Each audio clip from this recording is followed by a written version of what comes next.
The Philippines, a land of vibrant cities and serene countryside. The people are resilient and hopeful. From this land emerged a leader unlike any other, Rodrigo Duterte, affectionately known as Digong. He captured the hearts of millions, rising from humble beginnings to the highest office. His journey is a testament to his enduring connection with the common Filipino. Duterte's charisma stemmed from his authenticity. He spoke directly, often bluntly, eschewing the polished pronouncements of traditional politicians. This resonated with many who saw in him a reflection of their struggles and aspirations. He wasn't afraid to challenge the status quo, to speak truth to power, a trait that both endeared him to supporters and alienated his detractors. His rise to prominence wasn't meteoric, but a steady climb through the ranks. He served as mayor of Davao City for over 2 decades. This experience, grappling with real-world problems, shaped his pragmatism and steeled his resolve. He understood the challenges faced by ordinary Filipinos, having lived and breathed them himself. Davao City, once notorious for lawlessness, became a testing ground for Duterte's brand of governance. He implemented strict but effective policies, prioritizing peace and order. The results were undeniable. Crime rates plummeted, and Davao transformed into one of Southeast Asia's safest cities. Duterte's approach wasn't without its critics. Some accused him of authoritarian tendencies, of prioritizing security at the expense of civil liberties. However, many Davaoenos credit him with restoring order and providing a sense of security that had long been absent.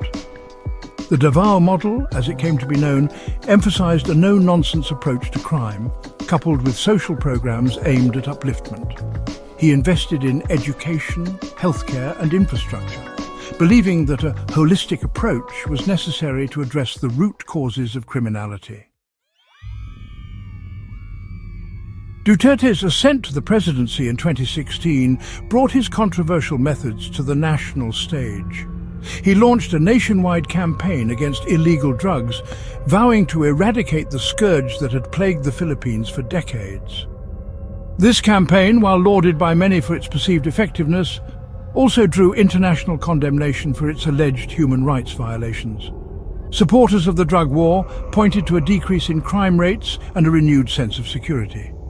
They argued that drastic measures were necessary to combat the deeply entrenched drug trade. Duterte's tough stance, they believed, was precisely what the country needed.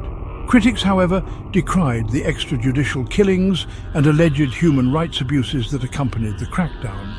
They argued that the rule of law was being undermined and that the poor and marginalized were disproportionately targeted.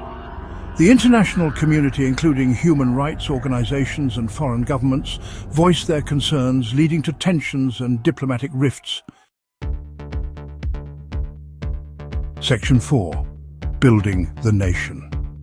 Beyond the controversies, Duterte's presidency was marked by ambitious infrastructure projects and social welfare programs. He launched the Build, Build, Build program, aiming to modernize the country's infrastructure and boost economic growth. This led to the construction of new roads, bridges, airports and railways, connecting communities and facilitating trade. Duterte also prioritized social welfare, expanding access to education and healthcare. He signed into law the Universal Healthcare Act, which aimed to provide all Filipinos with affordable and quality healthcare services. He also implemented free tuition in state universities and colleges, making higher education more accessible to underprivileged students.